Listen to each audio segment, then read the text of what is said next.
Pensez à une personne qui a reçu votre aide récemment ou qui en aurait peut-être besoin un jour. En quoi cela affecte-t-il ou pourrait-il affecter votre vie? Saviez-vous que plus de 8 millions de personnes au Canada prennent soin d'un ami ou d'un proche? Et que plus d'un demi-million de personnes s'occupent de quelqu'un qui vit avec un problème de santé mentale ou une maladie mentale? Peut-être êtes-vous ou connaissez-vous une de ces personnes?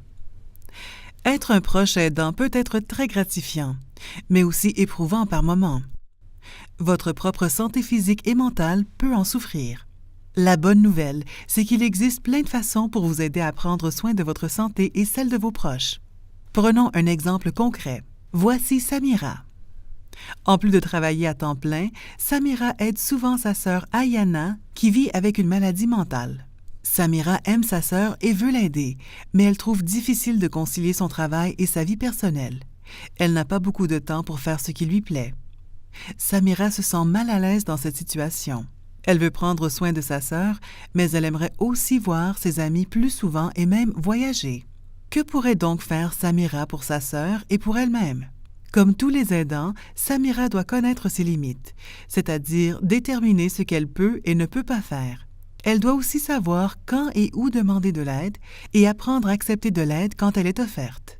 Un aidant doit se rappeler qu'il devrait d'abord prendre soin de lui-même avant de pouvoir prendre soin des autres. Qu'est-ce que Samira pourrait faire d'autre? Samira pourrait commencer par compter le nombre d'heures par semaine qu'il lui faut pour s'occuper de ses affaires et le temps libre dont elle a besoin pour son bien-être. Ensuite, elle serait plus en mesure de savoir combien de temps elle peut consacrer à sa sœur.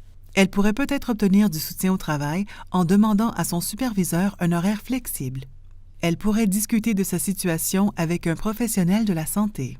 Elle pourrait se joindre à un groupe de soutien pour mieux connaître la maladie de sa sœur et apprendre comment d'autres personnes vivent avec des situations semblables. Elle pourrait aussi demander de l'aide à sa famille et à ses amis ou faire appel à des services communautaires. L'expérience que vit chaque aidant est unique, tout comme les émotions qu'il ressente. Il se peut que vous viviez des émotions positives et négatives.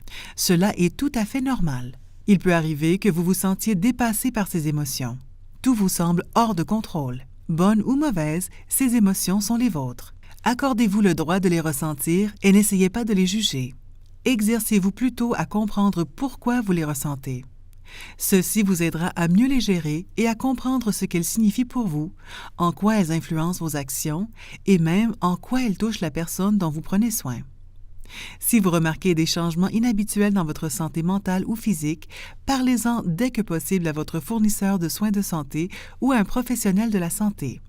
Rappelez-vous que vous avez vous aussi des besoins et qu'ils sont importants. Si vous n'êtes pas vous-même un aidant, vous en connaissez probablement un.